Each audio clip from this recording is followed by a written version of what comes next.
Assalamualaikum warahmatullahi wabarakatuh guys. Kita sedang di bypass sekarang baru di Mandalika. Ya, kalau bisa lihat nih landmarknya bypass menuju Mandalika. Jadi kita akan lihat kesibukan di sirkuit Mandalika itu, entah pengerjaan pada bagian track atau pengerjaan pada unloading untuk logistik. Maksud saya bukan unloading, tapi mungkin ada pengemasan dari logistik para pembalap ataupun bengkel-bengkel yang sudah selesai berlaga beradu kecepatan di sana. Jadi kita melintas di bypass ini sekitar 3 menit lagi kita akan tiba di sana ya. Teman-teman pantau terus, cek ke semua kawasan sirkuit baik di sisi luar maupun zona yang lainnya di sana. Terima kasih. Ya guys, kita di Bundaran Mandalika, ujung bypass dari bandara. Di sini mulai kemas-kemas ya. Dari kepolisian terlihat sejumlah unit di sini, mobil polisi yang mengangkut beberapa barier yang kemarin sempat digunakan sebagai pembagi jalur atau melakukan rekayasa dari lalu lintas di sini. Jadi kan kita lihat bongkar-bongkaran lah hari ini ya di video kali ini teman-teman. Kita langsung aja ke area sirkuit ya, ke kawasan VIP langsung. Hari Senin jadi sepi lah, nggak seramai hari Sabtu ataupun hari Minggu. Apalagi gelar balapan udah tuntas ya. Ya terlihat beda ya sekilas ya dari suasana yang kemarin yang merupakan hari terakhir pamungkas balapan untuk WSBK, dan hari ini sangat-sangat longgar lalu lintas, tidak ada penjagaan yang ketat dan cuaca cerah sekali teman-teman. Kemarin hujan diguyur terus sampai banjir gitu ya, genangan di mana-mana. Dan di sekarang ini ya nggak ada balapan lagi, kok cerah banget. Ini kebalik banget ini cuacanya.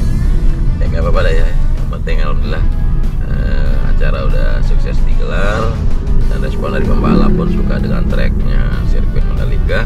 Bahkan nggak sabar lagi untuk kembali lagi di tahun depan WSBK 2022. Ya, ini gerbang Pertamina yang di sebelah kiri untuk parkiran shuttle bus. Buat penonton kemarin kita lihat padat sekali, dan suasana hari ini sangat-sangat ya, tidak ada keramaian, tidak ada kesibukan ya, hanya beberapa titik terlihat mulai kemas-kemas, baik itu perlengkapan dari selesainya balapan atau beberapa umpul-umpul juga udah mulai diangkat, dicabut ya. Bukan hanya umpul-umpul yang menggaungkan balapan, tapi pihak-pihak UMKM juga mulai mengangkut umpul-umpul mereka kembali ke office mereka ya. Ya, alhamdulillah acara lancar.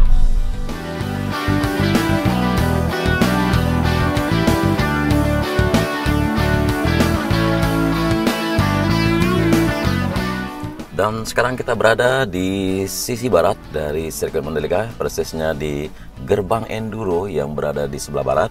Dan terlihat di sini sudah mulai pembongkaran atau pengemasan dari berbagai item, terutama di tribun sudah 2 section dibongkar di depan sana. Lalu ada stand-stand untuk shuttle bus drop off dan juga bagian klinik dan sebagainya juga sudah mulai dibongkar. Dan di sebelah kiri dari tikon yang ke-16 kita perhatikan untuk tribun yang ada di bawah sini juga mulai dibongkar karena akan dipersiapkan tribun untuk MotoGP selanjutnya. Ya, selain itu juga ada evaluasi dari pengecatan dari teman-teman Road Grip Motorsport Indonesia yang akan melanjutkan pengecatan pada trek, baik itu di tikungan yang tersisa seperti di tikun yang kedua untuk melakukan pembuatan motif batik seperti terlihat di depan sini. Lalu akan ada evaluasi juga untuk lantai atau lahan di mana area-area yang tergenang oleh titik-titik air yang ada.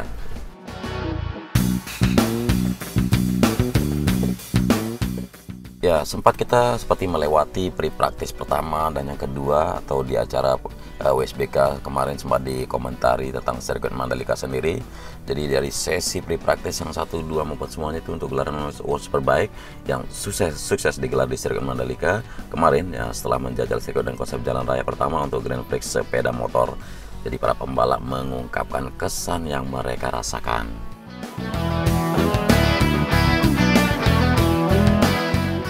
Ya, pebalap dari tim Kawasaki misalnya Jonathan Rea menyebut seri balap di sirkuit Mandalika adalah pengalaman yang menyenangkan baginya. Ya, terutama setelah menyelesaikan beberapa sesi dari sesi pre-practice maupun sempat mendapatkan podium ya, dan dia sangat menikmatinya dan dia sangat bersemangat untuk melanjutkan apalagi nanti di gelaran WSBK di tahun depan, dan sangat senang karena punya banyak penggemar di sisi lintasan yang seperti dia ucapkan langsung. Nah, rekan setim dengan Ray yaitu Alex Loes juga menyampaikan kekagumannya pada sirkuit Mandalika ya, sejak hari pertama sudah selesai di sirkuit Mandalika untuk WSBK, dan mengatakan lintasan yang sangat baik dan sangat menyenangkan untuk dijajal.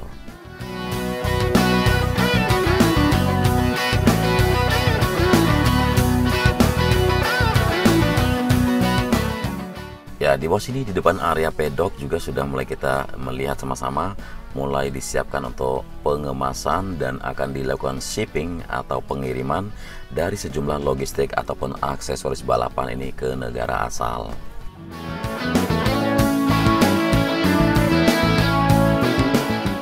Ya, perkembangan yang bisa kita lihat dari semua trek ya, walaupun hujan mengguyur kemarin, namun di hari ini terlihat tidak ada titik air pada trek sendiri.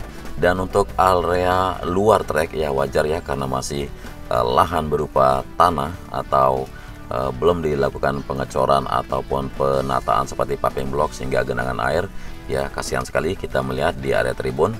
Lalu di tikungan yang pertama ini sekarang kita menuju ke tikungan yang kedua, melanjutkan pantauan dan akan mulai dilakukan tahap pembongkaran pada tribun untuk persiapan dari tribun MotoGP yang akan berlangsung tidak lama lagi ya, kita menghitung berapa bulan lagi.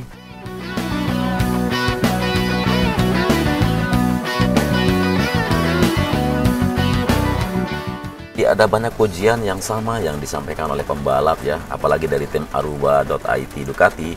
Michael Robin Rinaldi juga mengatakan kalau lintasan sirkuit yang begitu cantik. Jadi sementara itu pembalap asal Belanda yang punya darah campuran Indonesia seperti Michael van den Mark mengaku sangat menyukai lintasan sirkuit Mandalika.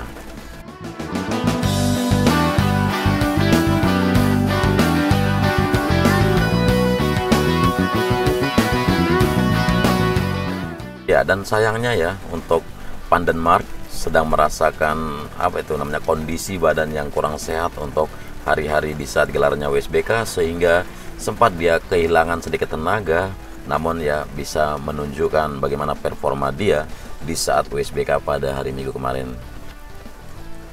Dan seri WSBK di Mandalika sendiri ya menjadi penentu, kita tahu ya, untuk musim WSBK 2021 kemarin, dan berdasarkan klasmen berdasarkan hasil yang kita lihat kemarin, siapakah yang menjadi juara dunia ya, udah kita tahu ya, Toprak menjadi the best lah kita bilang kemarin, dan podium sudah teman-teman saksikan siapa yang mendapatkan juara 1, 2, dan 3.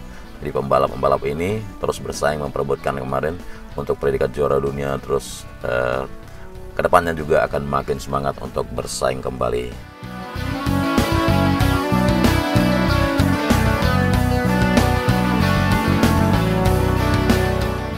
Dan sekarang kita berada di tikungan yang ke-10 teman-teman. Melihat di sini keseluruhan dari trek tidak ada genangan air kalau kita perhatikan.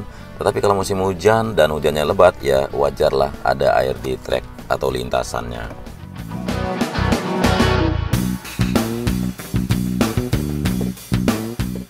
Dan terlihat di bawah sini ya ada evaluasi sedikit dari trek. Untuk trek utama sendiri kita belum tahu apakah akan dilakukan resurface atau akan dilakukan semacam miling untuk memperbaiki elevasi atau bagaimana grip dari lintasan utama sendiri.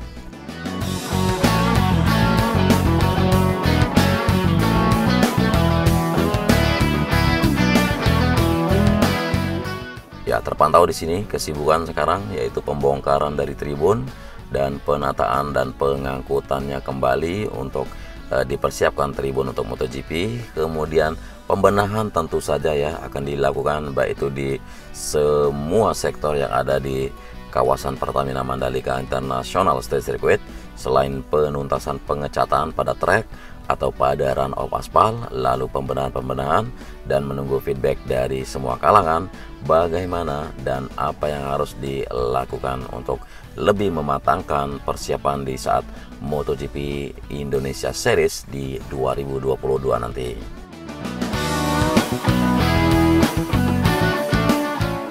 Ya, kembali lagi kita di belakang area race control, area pedok di sini ya. Terus semua dilakukan pengemasan. Terlihat panggung untuk podium juga sudah mulai selesai dibongkar bagian atas, dan juga nanti pembenahan yang akan dilakukan terutama di sisi luar trek ya. Ibaratnya halaman-halaman yang tersisa, apakah akan dicor, apakah akan dibuat menjadi taman atau sebagainya. Ya, tentunya nanti akan disediakan area camping, glamping di sini, dan area parkir juga akan ditata sedemikian rupa sehingga memberikan kenyamanan bagi semua kalangan.